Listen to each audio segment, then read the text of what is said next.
तर महापालिकेची आबा योजना राबवतात, काय स्वरूप आहे या योजनेचं? नमस्कार.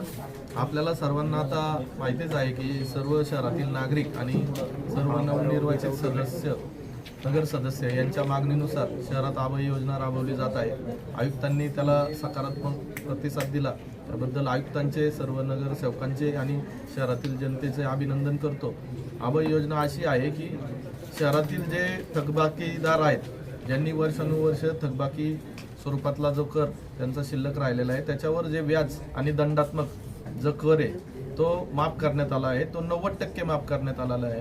आणि जो मूळ रकमेचा जो कर आहे तो 1 मार्च ते 31 मार्च याच कालावधीत भरायचा आहे आणि वन टाइम भरायचा आहे, तरच ही आबा योजना त्यांना लागू होईल.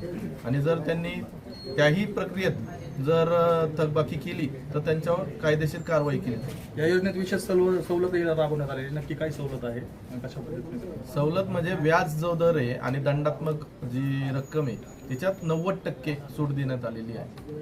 याच योजनेअभावी संपूर्ण पिंपरी चिंचवडवासियांना काय आव्हान करा?